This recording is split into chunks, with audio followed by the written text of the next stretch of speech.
இந்த நூலை படித்த போது எனக்குள் எழுந்த முதல் கேள்வி, கவிஞர் அஷ்ரப் ஷஹாபுதீன் ஏன் இந்த நூலை எழுதினார் அப்படின்னு நமக்கு கேள்வி எழுந்தது. அதற்கு விடையாக கவிஞர் பாபு நெருந்தாவுடைய ஒரு கவிதை எனக்கு விடையாக கிடைத்தது. நீங்கள் கேட்பீர்கள், ஏன் அவருடைய கவிதை கனவுகளையும் இலைகளையும் பாடவில்லையே?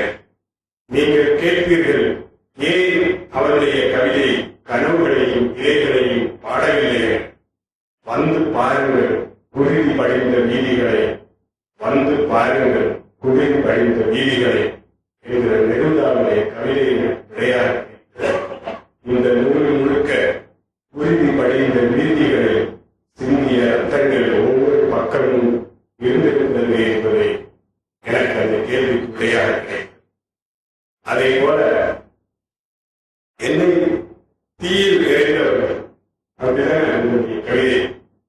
அதுபோல காணாமல் போனவர்களில் இருந்து இது போன்ற அற்புதமான கவிதை நூல்களை தந்தவர். ஒரு இன வரைவியல் போல மனித சமூகத்தினுடைய வரலாறு இன்று வன்முறையுடைய வரலாறாக, குறிப்பாக இந்த நூற்றாண்டினுடைய வன்முறை வரலாற்று பதிவாக ஒரு நூலை அவர் ஏன் எழுதினார், அவர் கவிதையை ஏன் விரும்பினார் என்று பார்த்தபோது ஸ்லோவஸ்கியினுடைய கவிதையை நினைவுக்கு வந்தது. காடுகள் பற்றி எரியும் போது ரோஜாக்களை பற்றி வருத்தப்படுவதற்கு நேரம் ஏது. காடுகள் பற்றி எரியும் போது ரோஜாக்களை பற்றி வருத்தப்படுவதற்கு நேரம் ஏது என்கிற கவிதை தான் ஞாபகத்துக்கு வந்தது. அவர் ஒரு கவிஞர் என்பதால் கவிஞருடைய இதயம் மென்மையானது. இந்த சமூகத்தினுடைய காயங்களை முதலாக பாதிப்பது கவிஞர்களுக்கு தான். அதனால் அவர்கள் அந்த காயத்திலிருந்து விடுபட்டு விலகி நிற்க முடியாது. அதனால் அவர்கள் இலக்கியத்தின் எந்த வகைகளையும் தேர்ந்தெடுத்துக் கொள்வார்கள் என்பதற்கு இந்த ஒரு குடம் கண்ணீர் என்கிற நூல் உதாரணமாக இருக்கிறது. ஒரு பாறை சோற்றுக்கு ஒரு சோறு பதம் என்று சொல்வதை போல ஒரு கடலளவு கண்ணீர் வெளியே இருப்பதற்கு உதாரணமாக இங்கே ஒரு குடம் கண்ணீரை ஆசிரியர் முன்வைத்திருக்கிறார். ஏற்கனவே அவருடைய ஒரு கவிதையை எனக்கு ஞாபகம் வருகிறது. அஷ்ரப் ஷஹாபுதீனுடைய மரமாய் இருப்பதில் மகத்துவங்கள் உன்னதியும் புல்லாகவே இருந்துவிட்டு போவோம். மரமாய் இருப்பதில் மகத்துவங்கள் உன்னதியும் புல்லாகவே இருந்துவிட்டு போவோம். மிதிபட நிமிர முடியும் என்ற ஒரே ஒரு காரணத்தால் என்று அவர் புல்லை பற்றி எழுதிய கவிதையை ஞாபகம் இருக்கிறது. வேஸ்வரத் தான் புல்லின் உயர்களை எழுதி புதுக்கவிதையை தொடங்கி வைத்தான். அதைத் தொடர்ந்து எல்லா கவிதைகளும் புல்லை எழுதினார். எங்கள் உள்ளா கூட ஒவ்வொரு புல்லையும் பெயர் சொல்லி அழைப்பேன் என்று சொல்வார். இவர் எல்லைகளை கடந்திருக்கிறார்.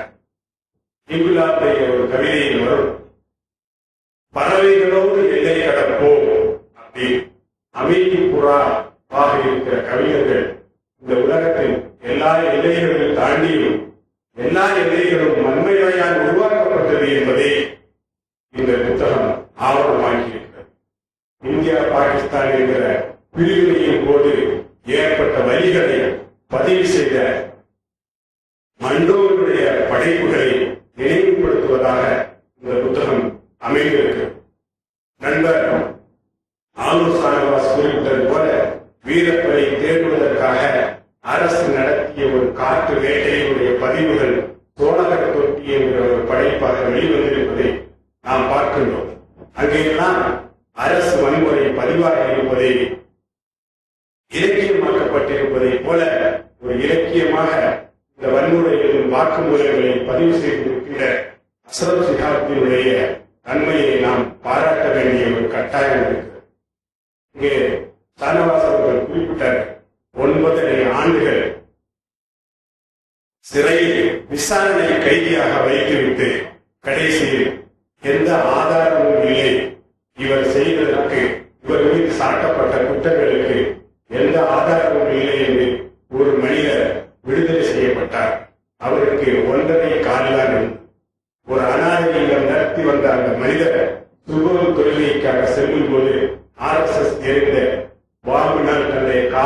பாதி துண்டிக்கப்பட்டு போலி காலை வைத்துக் கொண்டு சிறையில் இருந்தார்.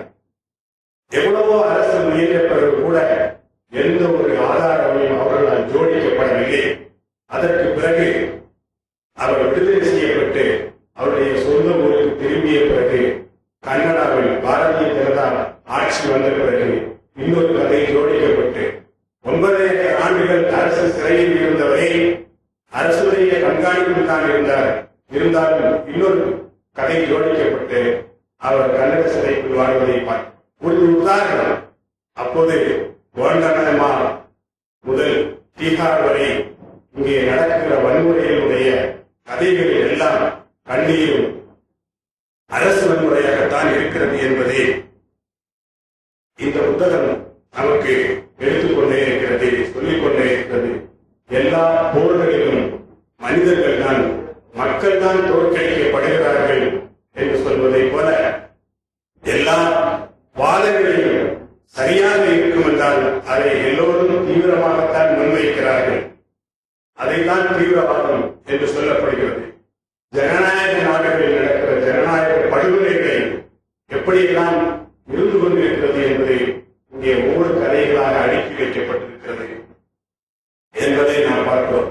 இது போன்ற புத்தகங்கள் இந்த சமூகத்தில் என்ன நடக்கிறது என்பதை பற்றிய சமூக அக்கறை உள்ள மனிதர்களை சிந்திக்க வைப்பதற்கு தூண்டுவதாக இருப்பதால் இந்த ஒரு பெரும் முயற்சிக்கு நாம் அவரை பாராட்டி உங்களோடு சேர்ந்து நானும் அவரை வாழ்த்தி மகிழ்கிறேன்.